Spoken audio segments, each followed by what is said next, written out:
Welcome to School Problem Solution once again.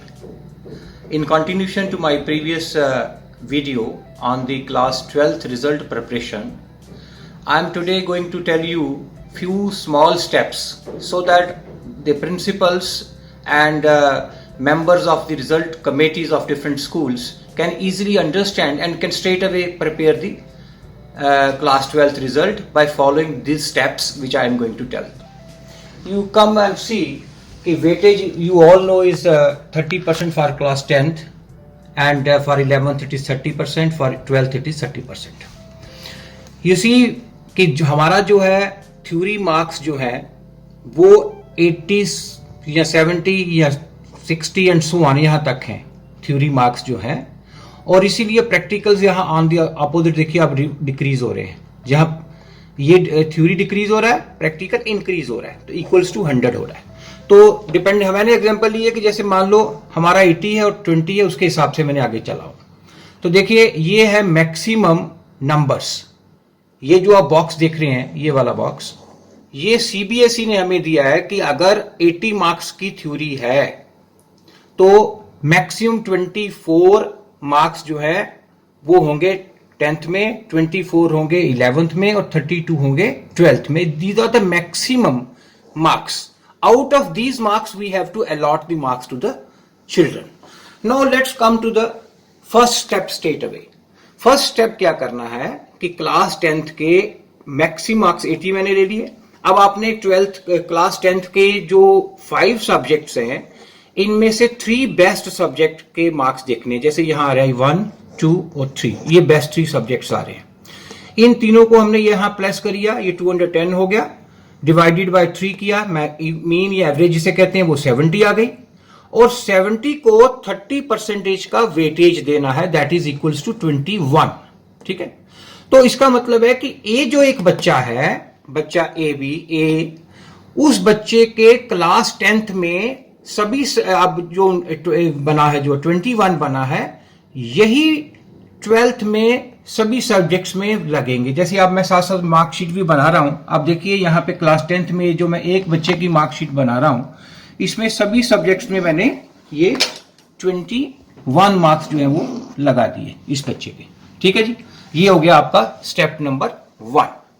अब step number 2 पे आइएगा जी. क्लास 11th फाइनल मार्क्स जो है वो थ्योरी पोर्शन के हमने सिर्फ लेने हैं, और उसके बाद उसका 30% अब सब्जेक्ट वाइज निकालना है. ये याद रखना कि पहले हमने ओवरऑल निकाला 10th में, लेकिन 11th में सब्जेक्ट वाइज 30% पोर्शन जो है वो निकलेगा.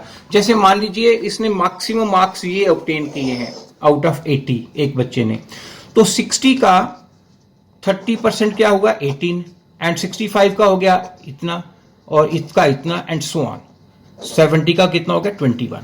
इसका मतलब जो 11th का वेटेज बना वो ये वेटेज बना. ये पूरे का पूरा 18 से लेकर 21 तक का बॉक्स उठा के मैंने, आप देखिए मार्कशीट में यहां पे ले आया मैं. ठीक है जी, ये क्लास 10th का हो गया आपका मार्कशीट में, ये क्लास 11th का हो गया. 2 स्टेप्स कंप्लीट हो गए. उसके बाद थर्ड स्टेप पे आ जाइए. थर्ड स्टेप में क्या है कि स्कूल की रिजल्ट कमेटीज को डिसाइड करना है कि यूनिट टेस्ट के मार्क्स कितने देने हैं, हाफ ईयरली और प्री बोर्ड के कितने देने हैं. आउट ऑफ मैक्सिमम 40 वेटेज है इसका. तो उसमें एक चीज हमें याद रखनी है, the maximum marks in all the subjects is already given by the CBSE. जैसे मैंने बताया अगर 80 का थ्योरी है तो 24, 32 होगा. ठीक है जी. तो इसलिए करना क्या है कि आपने मान लीजिए ये एग्जांपल को देखिए कि 80 मार्क्स का जो है वो मैक्सिमम थ्योरी है, और आउट ऑफ 24 10th की एवरेज है, 24 11th का है, और 32 मैक्सिमम मार्क्स इसके हो सकते हैं 12th में. अब ऑब्टेन्ड अगर किया किसी ने 24 में से 21 किया है, 24 में से 18 किया है, 32 में से 31 किया है, तो इन तीनों का आप अगर टोटल कर लें तो ये हो जाता है 70 मार्क्स. इसका मतलब है 80 में से 70 मार्क्स जो बच्चों के बन गए 10th 11th और 12th के. और इसमें अगर आप प्रैक्टिकल के मार्क्स 20 में से मान लीजिए उसने 18 ले लिए तो 70 प्लस 18 क्या हो गया 88. तो इस तरीके से एक बच्चे का ये रिजल्ट बना. अब देखिए theory maximum marks are decreasing, और अब मैंने बताया था वहां पे ऊपर थ्योरी में यहाँ मैक्सिमम मार्क्स डिक्रीज कर रहे हैं, इसीलिए प्रैक्टिकल में इंक्रीज कर रहे हैं क्योंकि बराबर करना है इज इक्वल टू 100। अब ये क्या है कि more over 11th and 12th subject wise marks can be moderated by ±5 of the average marks of the students in that subject in the reference year। Reference year जो CBSE में provide करेगा तो उस रेफरेंस के year के हिसाब से subject wise का ओवरऑल एक सब्जेक्ट का, हर एक सब्जेक्ट का ओवरऑल एवरेज जो था स्कूल का उसको मॉडरेट करते समय ±5 हम कर सकते हैं, लेकिन स्कूल का ओवरऑल एवरेज जो है वो मैक्सिमम 2 तक हो सकता है। हाउएवर ओवरऑल एवरेज जैसे मैंने बता दिया ये ड्यूरिंग मैक्सिमम 2 तक हो सकता है। तो मार्कशीट बन गई आपकी, 10th के हमने ले लिए, 11th के भी हमने ले लिए, 12th का रिजल्ट कमेटी ने 40% के वेटेज से हिसाब से जितने भी मार्क्स दे दिए तो ये मार्क्स बन गए, ये इमेजिनरी फिगर है। इन तीनों को टोटल किया तो ये मार्क्स बन रहे हैं, ये आउट ऑफ 80 बन रहा है। तो ये प्रैक्टिकल इमेजिनरी फिगर है। अगर ऐसे प्रैक्टिकल उस बच्चे ने मार्क्स लिए तो इन दोनों को ऐड करते जाएंगे तो ये ग्रैंड जो है मार्क्स बच्चे के बनेंगे, और ये एक तरह का जो बच्चे की रिपोर्ट कार्ड बन जाएगी। जहां तक 6 सब्जेक्ट अगर किसी बच्चे ने लिया है उसमें क्या करना है कि जब ये रिजल्ट बन जाए, यहां पे देखिएगा 30, 30, 40 का जब बन जाए तो ये जो थ्योरी पोर्शन है 67, 71, 60, 68 और 73, ये जो पोर्शन है इसमें से बेस्ट 3 जो है आपने वो लेने हैं। तो यहां बन रहा है बेस्ट 3 आपका बन रहा है 73 बन रहा है, एक 71 बन रहा है और एक 68 बन रहा है।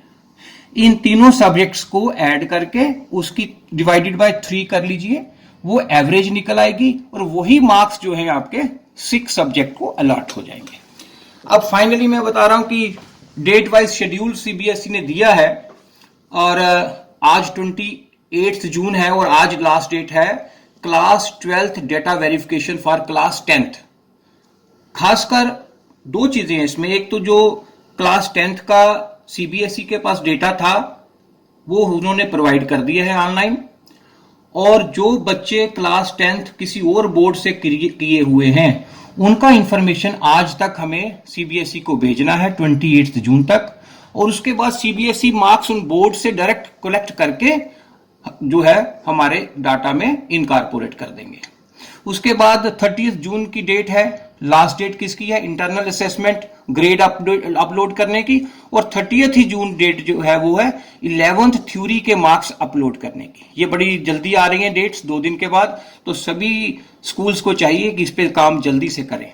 और उसके बाद 5 जुलाई जो है वो प्रैक्टिकल प्रोजेक्ट मार्क्स को अपलोड करने की डेट है। और जहां तक हिस्टोरिकल परफॉर्मेंस या रेफरेंस ईयर की बात है और 12th के थ्योरी मार्क्स जो है उसको अपलोड करने की बात है, या 12th के कंप्लीट टेबुलेशन शीट जो है उसको मॉडरेट करने की बात है, ये डेट्स अभी तीनों सीबीएसई ने नहीं दी हैं, जो कि बहुत जल्द हमें मिल जाएंगी। तो उसको कंसिडर करते हुए बाकी रिजल्ट भी हम बना सकते हैं। तो अभी तक जितना था मैंने आपको ये ब्रीफली बता दिया कि by following these few steps all the members of the result committees and the principals of schools can tabulate and prepare the class 12th result. All the very best. Thank you.